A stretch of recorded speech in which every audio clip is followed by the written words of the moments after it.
For some reason, when you start a video, it doesn't quite register yet, which is why I only recently learned it, which is why a lot of my videos will start with the first syllable or two cut out. And you can actually watch to see when it starts by looking at the numbers, and when the red bar appears, that's when it's tracking. And for some reason, it changes. Sometimes you press the button and it instantly starts. Sometimes you press it and it takes an entire second to actually start the video. So I don't know why that happens. Wi-Fi related or something? It's weird. But anyways, I got to drive a lot today. First, I drove to, I didn't drive the car. Where did I drive first? Did I drive Cartersville first? Yeah, okay. Drove to Cartersville first. Got my drink. Then came home a little later, drove to the gym. Gym was all right. The new wall is the same as what I described last time. How it's just a bunch of boring climbs with difficult holds, so nothing actually fun to climb. Aside from one was all right. Had to figure it out, so cool. But aside from that, not the best. Also, my skin did tear. I made a video on that even more. I don't know if my skin's intentionally trying to shed itself. It's just not healing up fast on my hands. So that's just weird. And then I drove to youth group. And unfortunately, I don't really know how the people there are in their own groups and how they have friends and stuff. The dynamic of it is so terrible for making friends. There's almost no interaction at all. First part was just standing around while other people were doing things and talking to their friends. Second part was just two songs where you stand around not talking to no one that are played in really loud bass, which hurts my chest and kind of screws my throat up somehow. Then we did games, and you had the choice between board games, which I wish I had chosen, or you can go outside, do basketball and all that stuff, or inside, just games. They didn't really say what they were, so I was like, okay, I'll try that. I don't know if I want to really do board games. So the first one was just two rows of chairs. On both rows, you had one side facing forward, other side facing back, and they threw balloons in the middle, which you had to hit to one side. So if the balloon wasn't near you, which I was on the edge, so it almost never was, you just kind of sat there. And if it was near you, you just hit it. So there was no actual thinking or challenge to the game. There was no cooperation necessarily.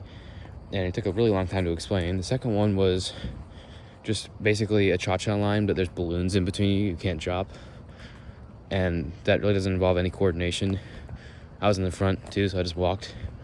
And they were going really slowly, so we lost. So, did that, and then that was it. So, at no point did I really have any chance to interact with anyone.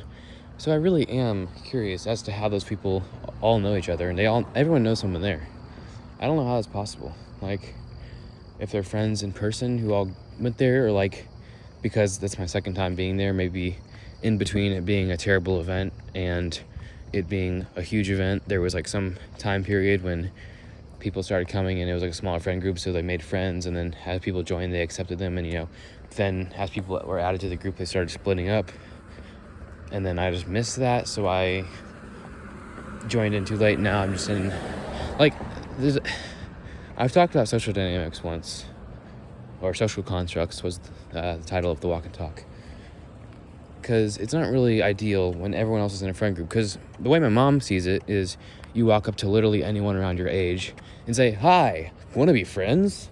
while they're doing something, and they go, "Sure, let's talk about stuff." That's not how that works. So people are doing their own things. I don't play basketball. People are inside talking. I don't play Smash. They have Smash in there. There's a spider up here. Hold on, I'm trying to gauge you can't see it obviously, but I'm trying to gauge how far away it is from me. It's really hard to. Okay. Anyways, don't play Smash. And then they have people talking, and I didn't know what they're talking about because there's a lot of people there, so I couldn't really hear them. So I couldn't join in a conversation because I didn't know what they're saying. And they were all very enthusiastic, and it's hard to just cut people. Imagine you were with a group of friends, and you were talking, and you were having fun, and then some person just comes up and says, "Hey, what are you talking about?" And he's like, "Oh, okay, we're talking about fashion." I'm like, "Oh, yeah, I'm not into fashion," and I just walk away. That's so weird. So the best way to do it, the best way to get people to talk is to give them basically jobs where they're forced to interact, icebreaker sort of things. If you give them objective, and the objective requires cooperation, then you have people interacting. The icebreaker at my mom's Bringing Kid to Work Day thing was cool. That's how I met Milan. I still can't really pronounce her name right. But, you interacted. Problem there is everyone's sitting in a line, so you can talk to the person to your left and the person to your right, and not really anyone else. And the problem is, because I don't know what it is with me. Like, okay, I'm different. That's one thing. I don't have common interests with anyone. I can't just bring up modern music or clothes or TikTok or anything like that, because I like Beyblades, I like classic rock, I like military-related things like the SR-71. I'm a little bit autistic, probably. So I can't just talk about anything. So other people, like when you're in groups like that, let's say a group of 15 people, you have, people, they'll talk to the left and the right, they'll talk to each other, and they'll kind of form their own little group. And then throughout the day, even if there is more people to talk to, they're still going to stay together because they're in their little group. And anyone who joins that, it's kind of difficult to do that because they already have established their own thing. So then everyone does that, but then I can't really do that with anyone. And unfortunately, the person I was sitting next to is someone who has almost nothing in common with me. They scraped their quarter panel, unfortunate. So then I'm just talking to one person. Hardly, honestly. She doesn't talk that. She was really soft at that point. I think she said she was sick. I don't know. But, yeah, so I'm just forced to talk with this one person, and now I'm stuck there, and I can't talk to anyone else, really. So it's just really badly set up for people like me. Like the one event, the Everything Under the Rainbow, they had a bunch of neurodivergent people, and that was fine. But the problem there was that, okay, one sec. So the problem there was that you had some normal people who I talked to, and some very, very neurodivergent people who I don't necessarily want to talk to. I'm just a little bit. I'm in a terrible balance. I'm not in a level where I need other of my type to get along, but I'm not necessarily normal, so I can't just easily talk to anyone about anything that's mainstream. So, yeah. And then the one person, I got their number, who shared a lot of things in common with me. The one person, she either ghosted me or gave me the wrong number, and now I don't know if I'll ever see her again. So that entire event wasted. Like, I stick to one person, and then if I can form one group with one person, hopefully they have other people in their group, and then I can join that. Like a link, like I was gonna make a biology reference, but I don't know what the things are called. Like a game titer. No, the things that go into the things, and when they go in there, they separate the other things. I don't know. I don't care about biology that much. Yeah, I need to get in there first. And it's just not... I would love to see live demonstrations of how other people do this. How do you have friend groups? Do you legitimately just walk up and say, what are you talking about? Is it that easy? Like, do you stand around them in a certain position and they say, oh, I like this artist. And like, oh, I know him. Have you heard this new song? That? Oh, yeah, I've heard that song. Okay, I get this. But no one talks about the SR-71 in public in a group of people. No one talks about classic rock. They talk about rap and whatever's pop, I guess. Not Bruno Mars. The Weeknd. Machine Gun Kelly. Those people. I don't know. I don't listen to them. No one's gonna bring up a 1972 Black and Blue, that rhymed, Barracuda in public. Or car museums. No one's gonna bring that up. No one's gonna bring up World War II inventions. That's not a thing. So the things people care about that are very, very common, I don't have in common with them.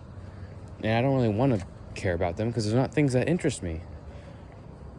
So then I can't just jump into these groups of people talking about things I don't understand. And I mean, even getting into groups, it's just weird. They're so established. There's a group of people talking about one thing. There's not like a seat they're expecting someone to just come into, sit down and start listening and then add their stuff to the conversation. They're very enclosed. You can't just go, hey, let me get in here. Okay, keep talking. I'm going to say something once I understand what you're talking about. That's not how conversations work. It's just not how they go. Which is why activities where you're cooperating are so good. Because you're put together and now your goal is to cooperate. And then if that's like an icebreaker or something, you find something out in common. See, the icebreaker at my work was good for getting people to talk to each other. But it was a people bingo, as they called it. So you just had to find things on a bingo card, what they did. So it's just saying, hey, do you do this? Hey, do you do this? But how am I going to bond over someone who plays basketball? Actually, that was the only thing in the entire one that no one had. But, so find someone who plays soccer. Find someone who's over a certain feet tall. That's not something that, sure, I'll say, hey, are you tall? Okay, cool, that's cool. But does that mean I'm going to talk to them later just because they're tall? If they said, find someone who likes classic rock, and I found, oh, you like it? Cool. And now we immediately know we have something in common we could talk about.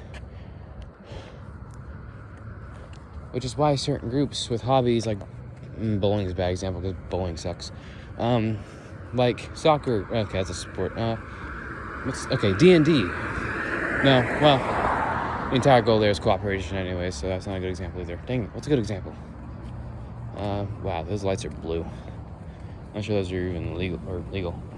Okay, I'm gonna stop talking because I'm struggling to talk here. 1 sec. So yeah, it's a good example. Okay, well, I have mentioned in the social constructs video, I did mention how people have school. So just something that 90% of people go to where you're going to make friends, unless you're someone like me. So that kind of got a debuff in that case. But then I thought, I don't know, it just, first you have to establish a way for people to have something to bond over, and then have that carry over. Not just oh, cool, you do that? Sure, that's nice. And then you do an activity where you don't do anything together, and then you go do something that's mostly personal, so you don't talk to them, and then they're just separate, and now you're gone. It's difficult, man. I do not like it. Well, at least when I start working, I'll be in an environment where everyone is supposed to cooperate, and I'll have to know them because I know I will be associating with them later, unlike an environment where I meet someone once and I won't be talking to them ever again, so I don't have any reason to keep talking to them. Know their names, and I'll talk to them, I'll get to know them because that's a good thing to know. It's just, can I host an event? Things I would do if I had money. I explained one thing, the Just Company, where I make a bunch of things that are just done right, and life is, luckily I'm quite resilient, so I can just, suck it up. Things will always have potential to be better, but they aren't better, so, oh well. I'll just have to stick with having no friends, for now. See, the problem with work is, even though the environment is perfect for making friends, everyone there, I'm pretty sure, is over 18. Most over 30. No, not 30. Most over late 20s. Really, I don't know. People from earliest, 19 to in their 40s or 50s. And I'm about to turn 16.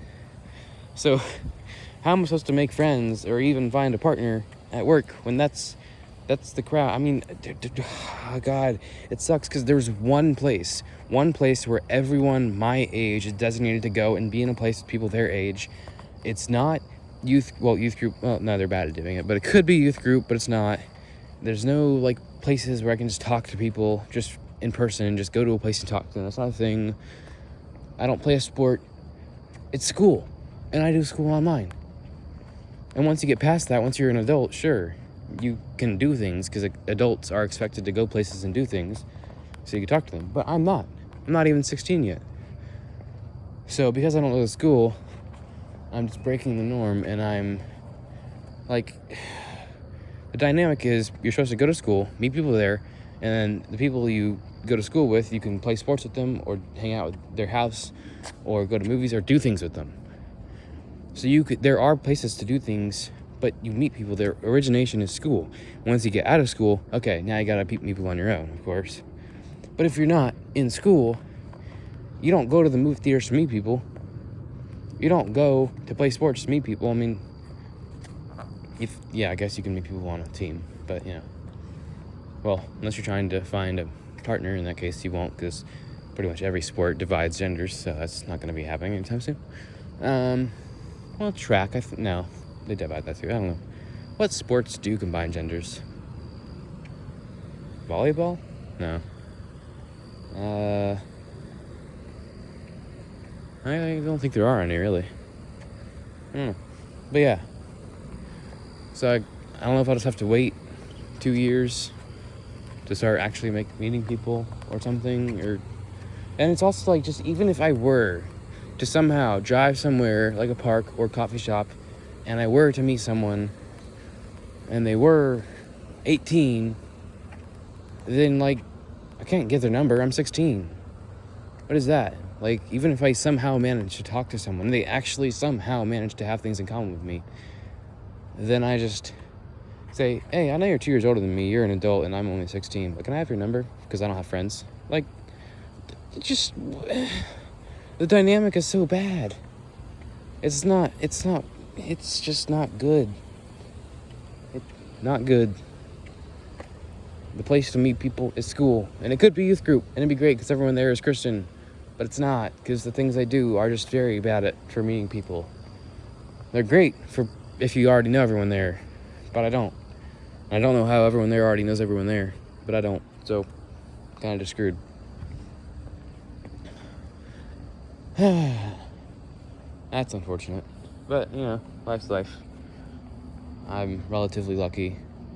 I should be sent to hell for my sins, and I have this house, and my dad drives this car, and I get to walk around, and I'm recording on this phone, and I'm out at night, and I'm not gonna be raped by some guy with a gun, and my eyes just did something really weird. Anyways, I have these clothes, I have my level of education, so of course I have to be thankful for what I have, especially given what I deserve. But of course, perception is reality, and if I go to the perception level of, I don't know, direct, personal, I don't know what this level would be, going beyond, like, past existential or biblical, or rather, not past it, but below it, the level of what really applies to your physical life, like having friends, because having friends isn't necessarily about our existence or the purpose of life, it's just having friends, and the dynamic of it, my guy, it's so bad, chat, like, on God Pooks, it's so bad. And if only, like, there's online, it's great. There is so many ways to meet people with your interests online. You got Discord, you got Reddit. Well, okay, Reddit's not great, but Discord. Okay, well, if you know how to filter, then you have Discord, you have Reddit. You can make Xbox group posts and play games with people who play games that you play. There's so many things to do online. But the problem is, I need people in person. I want a hug. I want a partner, hopefully, one day. I don't know. Maybe never. And I can't do that when all of them are living in the Philippines 12 hours ahead of me. Because for some people, for some reason, the further ahead, the cooler they are. People in Cali, not the best. People in EST, which is around my time, they're all right. People in the UK, they're kind of cool. Europeans and Germans, they're cool. People in Philippines, they're awesome. People in Australia, amazing. So the further ahead from my time zone, which means the less convenient they are to contact, the cooler they are. So even that is just a difficulty. Having friends is a strange thing. But anyways, God bless you. Hope you enjoyed. And as always, adios, mi amigos.